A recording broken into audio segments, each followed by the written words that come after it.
Beredar spanduk tolak Anies Baswedan di kota Palu jelang Munas Kahmi, rakyat tidak ingin Indonesia hancur seperti Jakarta. Kenapa saya mengatakan pencitraan ini? Ini terkait dengan fenomena yang terjadi akhir-akhir ini. Pencitraan secara politik yang dilakukan oleh beberapa kelompok pendukung Anies Baswedan. Tanggal 16 Oktober 2022, ada organisasi yang tiba-tiba nongol, tidak tahu apa karyanya selama ini. Kelihatannya organisasi ini dibentuk secara instan. Dan ini makin menambah keyakinan publik bahwa sebenarnya Anies memang nggak punya aura, nggak punya kredibilitas untuk naik jadi presiden. Bahkan kalau Anies kembali ikut pilkada di pilgub DKI sekalipun, saya yakin dia bakal kalah sekarang. Ya, siapa yang mau dilobangin 2 kali ya? Beredar spanduk penolakan bakal calon Presiden Anies Baswedan di kota Palu, Sulawesi Tengah, Selasa 23 November 2022. Spanduk itu bertebaran di grup WhatsApp dan media sosial sehari menjelang kedatangan Anies ke kota Palu. Bahkan dari spanduk penolakan terhadap Anies yang beredar bertuliskan, "Jangan jadikan kami komoditi politik Anies." Kedatangan bakal capres usungan Nasdem itu ke kota Palu untuk menghadiri berbagai rangkaian agenda, termasuk Musyawarah Nasional Munas Kahmi 11 yang diselenggarakan di Sriti Convention Hall, Palu Barat, Kota Palu 24-28 November 2022. Munas Kahmi rencananya dibuka Presiden Jokowi dan ditutup Wakil Presiden Ma'ruf Amin. Selain majelis daerah, agenda nasional alumni HMI itu bakal dihadiri deretan menteri dan tokoh dari berbagai penjuru Indonesia. Antara Emang tuh ngomong-ngomong soal ijazah tuh. Enggak, ada satu orang bupati yang rupanya diduga ijazahnya palsu. Ini bupati. Kemudian si bupati itu ditanyain, "Pak, ini bener Pak Bupati dulu ijazahnya palsu?" "Ya enggak, setahu saya asli. Waktu dulu beli saya bilang minta yang asli." Jadi jangan sampai belinya yang palsu, kata dia. Saya baru tahu kalau ternyata saya dikasihnya yang palsu, kata dia. Ya. Kenapa isu ijazah palsu Pak Jokowi hidup kembali? Kenapa tiba-tiba muncul wacana mengganti Mas Gibran sebagai wakil presiden? Ini bukan isu biasa, ini bagian dari operasi politik tingkat tinggi. Di dalam setiap arsitektur kekuasaan yang tengah dibangun, selalu ada 2 kemungkinan kekuatan yang muncul.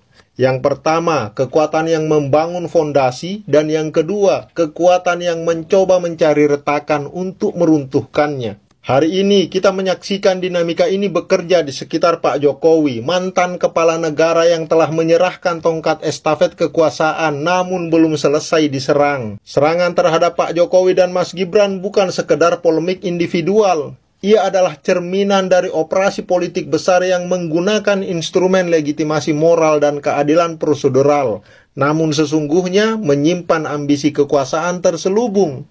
Ini sebenarnya bukan hal biasa, karena dalam banyak literatur politik, mantan presiden yang tetap populer dan memiliki political mesin aktif sering menjadi objek delegitimasi sistematis. Dalam konteks Indonesia, Pak Jokowi bukan hanya mantan presiden, tetapi juga arsitek kekuasaan baru melalui dukungannya kepada Presiden Prabowo Subianto dan penempatan putranya Mas Gibran sebagai wakil presiden. Inilah yang membuat Pak Jokowi menjadi anomali.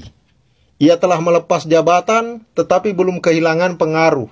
Dan dalam politik, pengaruh tanpa jabatan adalah ancaman bagi mereka yang ingin merestrukturisasi peta kekuasaan menurut kepentingan barunya. Makanya serangan terhadap ijazah palsu, narasi nepotisme, isu matahari kembar, dan wacana penggantian wapres bukanlah ujian terhadap integritas pribadi, tetapi upaya membunuh karakter politik Pak Jokowi dan menghapus pengaruhnya dalam konfigurasi kekuasaan nasional. Mas Gibran bukan sekedar anak presiden, ia adalah proyeksi politik jangka panjang setelah Pak Prabowo menyelesaikan 2 periode kepemimpinannya. Selain itu, Mas Gibran juga menjadi representasi bahwa kekuasaan bisa diwariskan bukan melalui garis dinasti tradisional, tetapi melalui rekayasa institusional yang sah secara hukum. Proses masuknya Mas Gibran melalui celah Mahkamah Konstitusi, dukungan partai politik, dan pemilu langsung adalah strategi politik legal formal yang sukses.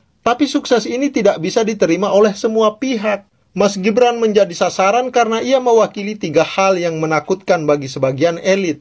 Yang pertama, kelanjutan pengaruh Pak Jokowi. Yang kedua, kuatnya simpul kekuasaan Prabowo Gibran. Dan yang ketiga, hilangnya peluang bagi tokoh-tokoh oposisi yang ingin kembali ke panggung kekuasaan. Maka usulan penggantian Wapres adalah operasi delegitimasi dalam bentuk paling telanjang, menyerang simbol, menggoyang struktur, dan menyasar warisan politik. Dalam teori elit, stabilitas kekuasaan tergantung pada koherensi elit. Ketika elit bersatu, negara cenderung stabil. Tapi ketika kekuasaan terlalu kuat, akan selalu ada aktor yang berupaya memecah barisan, baik dari dalam maupun dari luar. Karena tidak mungkin mereka menang dalam pertarungan langsung. Kira-kira begitu. Thank you. Sopo sing ora seneng karo Jokowi? Bu Megawati umpamanya saat ini nih. Bu Megawati itu sudah bededek sama yang namanya Jokowi alias Jokodok. Kata orang-orang yang pembenci kan kadang-kadang nyebutnya Jokodok. Bagi gitu loh, bagi Bu Megawati, Pak Jokowi itu bikin enek bededek seorang kader yang dianggap mengkhianati. Gitu loh. Paham nggak? Lalu bagaimana? Lalu akhirnya Bu Megawati, ini umpamanya loh, ya jangan baper nih kalau Bu Mega nonton ya. Umpamanya ini, Bu Mega akhirnya mengutus semua buzzer ya kan, mengutus semua influencer, mengutus semua orang-orang pentolan para pejabat-pejabat yang ada di lingkungannya Bu Megawati. Mari kita buka karakternya Jokowi, gitulah. Influencer akhirnya goreng sana, goreng sini tentang ijazahnya palsu. Walaupun disajikan dengan data-data yang asli sekalipun, tetap saja Jokowi ijazahnya palsu gitu. Akhirnya ketika para buzzer dan influencer, para pelaku-pelaku, pemangku yang memiliki kepentingan ketika mendoktrin para pengikut-pengikutnya, akhirnya korbannya adalah para pengikut-pengikutnya. Karena apa? Hoax itu berasal dari sesuatu yang diputar berkali-kali, disuarakan berkali-kali, dan akhirnya diyakini sebuah kebenaran. Maka itu doktrin-doktrinnya seperti itu. Walaupun itu hoax sekalipun, ketika diyakini itu sebuah kebenaran, akhirnya hoaxnya hilang. Itu bener aja. Walaupun dari kampus, dari rektor UGM gitu loh, menyajikan ijazahnya Jokowi, tetap aja palsu. Ini ijazahnya ini, itu ijazah palsu. Kenapa? Dalam otaknya sudah palsu. Paham sampai sini? Hari ini orang-orang itu bukanlah mencari kebenaran, tapi pada mencari pembenaran. Pembenaran ini untuk disuguhkan kepada siapa? Untuk disuguhkan kepada siapa yang disokong, siapa yang diidolakan, siapa yang ia ikuti gitu loh. Contoh begini, contohnya aku pendukungnya Bu Megawati. Ini soal ijazah dulu nih. Aku pendukungnya Ibu Megawati. Alhasil endingnya Bu Megawati ku sangat jengkel dan sangat benci sama yang namanya Jokowi. Ya. Lalu bagaimana caranya Jokowi itu harus dibunuh karakternya? Karena udah jengkel nih politiknya Pak Jokowi. Disebut walaupun Pak Jokowi ini udah nggak jadi presiden, tetapi kekuatannya ini masih besar. Umpamanya loh ya, jangan baper. Kader PDIP jangan baper nek aku ngomong. Nek ora trimo ya gelut ora masalah. Gelut ning medsos wae ya. Aja gelut tenanan aku kok keroyok. Ora oleh ya melanggar hukum. Umpamane lho, akhirnya apa? Bu Megawati karena jengkel dengan yang namanya Pak Jokowi, nyuruh influencer, nyuruh para buzzer, untuk meramaikan ijazah yang tadinya sudah redup. Diramaikan lagi itu tentang ijazahnya Pak Jokowi itu. Terus bulak-balik. Mestinya kasus ini udah selesai, ya kan? Akhirnya digoreng lagi ijazah Jokowi palsu. Terus didampingi Ibu Megawati dengan pentolan-pentolan yang memiliki kepentingan, yang tidak suka juga dengan Pak Jokowi, umpamanya begitu. Akhirnya apa? Akhirnya Pak Jokowi yang tadinya sudah adem ayem pensiun diuntrek-untrek terus. Kenapa? Di dalam pemerintahan wakil presiden ada anaknya Jokowi. Lalu intinya apa dia? Intinya gini loh.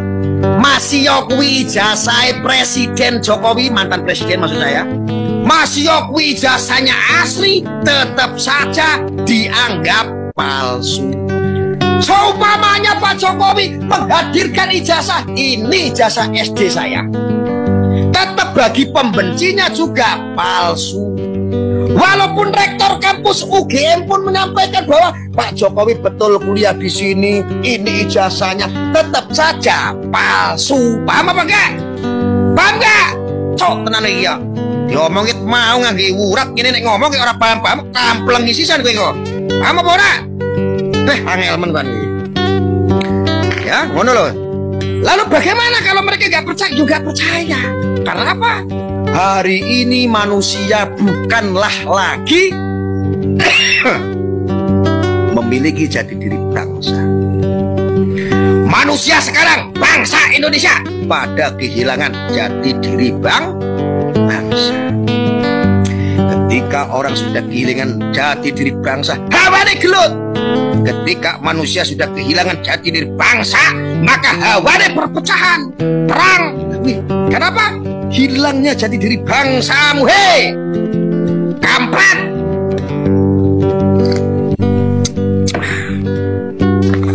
Paham nggak sampai sini?